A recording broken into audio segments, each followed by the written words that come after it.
사고기의 레이더 기록을 공개했는데 사고기의 행적이 수상했습니다. 사고기는 예전 경로로 향하지 않고 서쪽으로 선회하여 다시 말레이 반도로 접근하여 피낭섬 위에서 다시 선회 후 말라카 해협으로 날아갔습니다. 사고기는 주 레이더의 최대 탐지거리까지 날아간 뒤 새벽 2시 22분경에 종족을 감췄습니다.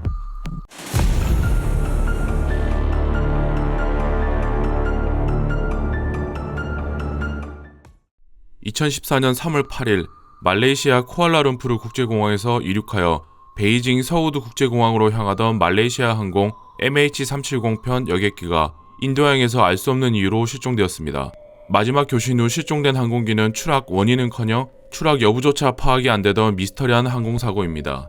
사고 후 1년 4개월이 지난 시점에 사고 항공기와 같은 보잉 777 기종의 파편을 발견하여 추락 사실과 승객 222명, 승무원 12명의 사망으로 결론을 내린 사건입니다.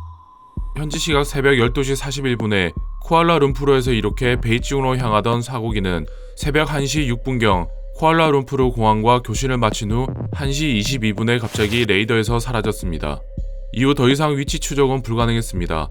말레이시아 항공관제소는 새벽 2시 40분에 여객기와 교신이 완전히 단절되었다고 발표했습니다. 3월 12일에 말레이시아 군 당국에서 사고기의 레이더 기록을 공개했는데 사고기의 행적이 수상했습니다.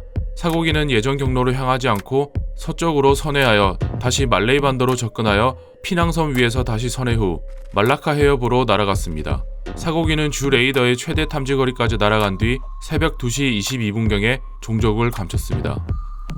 당시 지상관제센터에서 사고기에 연락하기 위해 여러 차례 통신을 시도했지만 사고기에서 수신하지 않아 실패했습니다. 하지만 당시 위성의 위치를 중심으로 사고기의 자동응답에 걸린 시간을 거리로 계산해 예상 반경을 추정했습니다. 사고기의 마지막 비행 방향이 인도양 방향이었고 북쪽으로 향했다면 다른 나라 레이더에 포착되었을 것으로 판단하고 호주 서부 해역을 중심으로 수색을 진행하였습니다. 하지만 추정된 길이가 수천 킬로미터에 달하였고 먼 곳은 도착까지 최대 6일 정도 걸릴 만큼 먼 곳이었습니다. 수색 지역은 호주의 영해로 호주뿐만 아니라 한국, 뉴질랜드, 대만, 미국 등 많은 국가에서 수색에 참여했습니다. 수색을 위해 최첨단 장비들도 많이 사용되었습니다.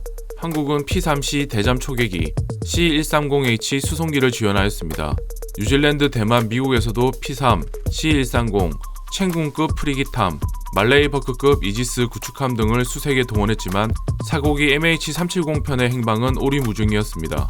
3월 20일 위성사진에 항공기 잔해로 추정되는 물체 2개를 발견하였다고 호주 수상이 발표하였습니다. 발표 이후 이틀에 걸쳐 수색을 펼쳤지만 성과를 거두지 못했습니다. 4월 6일 드디어 사고기의 블랙박스 신호가 감지되었습니다. 블랙박스의 배터리가 4월 12일에 방전될 것으로 예상되어 수색에 박차를 가했습니다. 하지만 4월 14일 블랙박스의 신호는 끊어졌고 추적에 실패합니다. 2015년 7월 29일 사고 후 1년 4개월이 지난 시점에 동아프리카 인근 레위나웅 섬에서 MH370편의 플랫포론 잔해가 발견됩니다. 플랫포론은 보잉 777 기종의 플랩 사이에 위치한 부품이었습니다. 또 2016년에는 모리셔스에서 사고기의 내부 부품으로 추정되는 잔해가 발견되었습니다. 이외에도 남아공과 모잠비크에서도 사고기의 것으로 추정되는 잔해들이 발견되었습니다. 이후 2018년 6월 수색은 성과 없이 중단됩니다. 수색 과정에서 말레이시아 정부가 혼란을 일으켜 많은 비판을 받았습니다. 사고 수사 결과도 오락가락해 중국이 일주일 넘도록 엉뚱한 위치를 수색하기도 했습니다. 구체적인 수색 범위도 지정하지 못해 중국과 미국은 수색을 중단하기까지 하는 등 불신을 자초했습니다. 한편 당시 말레이시아 총리 주도로 50년 경력의 전문 주술사를 불러 주술 행위를 통해 사고 조사를 시도하기도 했습니다. 주술 행위 중 주술사는 비행기는 아직 날고 있든가 바닥에 추락했든가 둘 중 하나다 라는 황당한 발언을 남겼습니다. 또 말레이시아 왕비는 한가하게 골프를 쳐 많은 비판을 받았습니다. 2018년 7월 30일 말레이시아 정부는 MH370편 실종 사건에 대해 보고서를 통해 충분한 증거가 없어 이번 사건이 발생한 원인을 명확히 특정하지 못했다고 발표했습니다. 처음 항공기에 탑승한 2명이 분실된 여권을 사용해 공중 납치의 가능성을 조사했지만 2명은 단순 미립국자일 뿐 테러 단체와의 연결점이 없어 테러의 가능성은 낮은 것으로 결론지었습니다. 교신이 끊어진 직후 말레이시아 군에 포착된 사고기는 고도를 낮추고 서쪽으로 방향을 돌렸습니다. 180도가량 회전하였는데 전문가들은 3번의 회항 모두 자동 순항으로 불가능한 회전각이라고 말했습니다. 이는 조종실 내부에 누군가가 수동으로 비행기의 방향을 망망대해 인도양으로 방향을 돌렸다는 것입니다. 보통의 경우에는 위급 상황이 발생하면 관제센터에 알린 후 회항을 하는데 사고기는 어떤 송신도 없었습니다. 통신이 불가능한 상황이라면 원형으로 비행하며 비상연락을 취하는 보통의 경우와도 전혀 달랐습니다. 망망대의 인도양의 한복판으로 비행한 점과 고도 또한 많은 의혹을 만들었습니다. 보잉 777 기종의 최대 운용 고도를 15,000피트 초과한 58,200피트로 상승하였고 4,800피트까지 급하강을 하기도 했습니다. 이후 시뮬레이션 결과에서는 사고기와 같은 움직임이 불가능한 것으로 나와 말레이시아군의 레이더에 대한 불신으로 번졌습니다.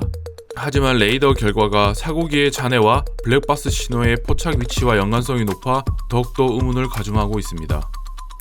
말레이시아 정부가 기장의 집을 압수수색해 PC에 있던 비행 시뮬레이션 기록을 조사했습니다. 기장은 인도양의 인도, 스리랑카, 몰디브, 민간인 출입이 불가능한 영국령 디에고 가르시아 등의 착륙 연습을 했습니다. 인도양 방향으로 회항한 점과 맞물려 자살 비행에 대한 의혹을 만들었습니다. 하지만 비행 시뮬레이션 연습이 자살 비행과 직접적인 연관성이 있는지와 비행 몇 시간 전에 사고기를 배정받은 기장이 계획적으로 납치해서 자살했을지 또한 의문으로 남아 있습니다. 현재까지도 사고기 MH370편은 발견되지 않아 교신이 끊어진 직후 사고기의 모든 행적이 미스터리로 남아 있습니다. 지금까지 음모론마 쿠키였습니다.